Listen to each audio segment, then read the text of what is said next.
प्रिय विद्यार्थियों, नमस्कार। मैं डॉक्टर अनीता सुराना आपकी इतिहास विषय की व्याख्याता हूँ। इतिहास में इस वर्ष आपको 2 पेपर पढ़ने हैं। फर्स्ट पेपर प्राचीन भारत का इतिहास है एवं द्वितीय पेपर राजस्थान का इतिहास है। प्राचीन भारत के इतिहास में आपको मानव सभ्यता के आरंभ से लगभग 12वीं शताब्दी तक का समय पढ़ना है। आमतौर पर आप सुनते होंगे कि इतिहास में किस्से कहानियाँ होती हैं, पर इतिहास विषय को किस्से कहानियों से पृथक जो तत्व प्रामाणिक धरातल पर लाता है वह है इसके साक्ष्य अर्थात स्रोत। सबसे पहले हम प्राचीन भारतीय इतिहास को जानने के साधन पढ़ेंगे। इसका अगला टॉपिक भारत की प्रागैतिहासिक संस्कृतियों के विषय में है। प्रागैतिहासिक संस्कृतियों में वे हैं जिनके विषय में कोई लिखित साक्ष्य उपलब्ध नहीं है, मात्र पुरातात्विक साधनों से हम इनके विषय में जानेंगे।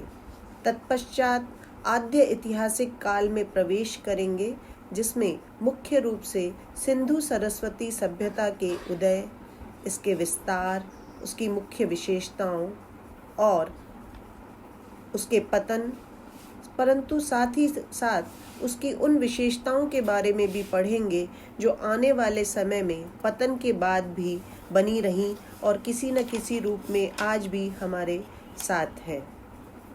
तत्पश्चात हम ऐतिहासिक काल में प्रवेश करेंगे, जिसमें सर्वप्रथम वैदिक सभ्यता, उसके साहित्य, उसकी राज शासन प्रणाली, समाज, अर्थव्यवस्था एवं धर्म के विषय में जानेंगे। लोहे की खोज एक क्रांतिकारी घटना थी जिसने मानव के विकास की गति को बहुत तेज कर दिया था।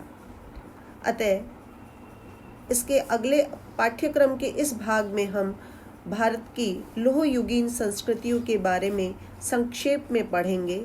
तत्पश्चात जनपदों और महाजनपदों के उदय और उनकी राजतंत्रात्मक एवं गणतंत्रात्मक शासन व्यवस्था के बारे में जानेंगे। इसी क्रम में मगध महाजनपद में साम्राज्य के उदय, नंद वंश के बारे में जानेंगे। साथ ही जैन और बौद्ध धर्मों के उदय, उनकी शिक्षाएं और योगदान के बारे में भी पढ़ेंगे। आपका पाठ्यक्रम 3 भागों में बटा हुआ है। जैन और बौद्ध धर्म के साथ ही आपके पाठ्यक्रम का पहला भाग अर्थात यूनिट फर्स्ट कंप्लीट होगा और इसके बाद यूनिट सेकंड में हम मौर्य साम्राज्य के मुख्य स्रोत, राजा चंद्रगुप्त मौर्य और राजा अशोक के बारे में विस्तार से पढ़ेंगे। इसी अध्याय में हम अशोक के धम्म के विषय में जानेंगे कि अशोक का धम्म क्या था, इसकी प्रकृति किस प्रकार की थी और अशोक ने उसके प्रचार प्रसार के लिए कौन कौन से प्रयास किए।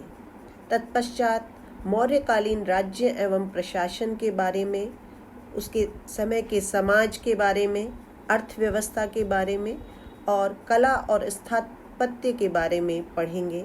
साथ ही मौर्यों के पतन के कारणों के विषय में भी पढ़ेंगे। इसके बाद मौर्योत्तर काल में शुंग, सातवाहनों, शकों और कुषाण राजाओं की उपलब्धियों के बारे में पढ़ेंगे। तत्पश्चात मौर्योत्तर काल की सामाजिक, धार्मिक और आर्थिक जीवन तथा साहित्य एवं कलाओं के विकास के बारे में पढ़ेंगे। खंड ब का अंतिम टॉपिक संगम युग है। संगम कालीन साहित्य, समाज, अर्थव्यवस्था और संस्कृति के विषय में पढ़ेंगे। तीसरा भाग गुप्त साम्राज्य से शुरू होता है। गुप्त साम्राज्य में उसके प्रतापी राजाओं समुद्रगुप्त, चंद्रगुप्त द्वितीय, जिसे विक्रमादित्य के नाम से भी जाना जाता है, स्कंदगुप्त आदि की उपलब्धियों के विषय में विस्तार से पढ़ेंगे। साथ ही राज्य और उसकी प्रशासनिक संस्थाओं के बारे में, उसके सामाजिक और आर्थिक जीवन तथा धार्मिक विचार और संस्थाओं के बारे में भी जानने का प्रयास करेंगे। गुप्त काल में कला और विज्ञान का अभूतपूर्व विकास हुआ था। अपनी पढ़ाई के इस चरण में हम इसके विषय में पढ़ेंगे। तत्पश्चात लगभग 750 ईस्वी तक गुप्तोत्तर काल में वर्धन, चालुक्य और पल्लव राजवंशों का शासन रहा, उनकी उपलब्धियों के विषय में पढ़ेंगे। तत्पश्चात त्रिराज्यीय संघर्ष, साम्राज्यवादी चोल शासक और उनकी उपलब्धियों के विषय में पढ़ेंगे। 750 ईस्वी से 1200 ईस्वी तक के काल के सामाजिक और आर्थिक परिवर्तनों का अध्ययन करने के साथ सांस्कृतिक जीवन का एक संक्षिप्त सर्वेक्षण भी हम करेंगे। इसी के साथ आपके प्राचीन भारतीय इतिहास का पाठ्यक्रम यहाँ समाप्त होगा।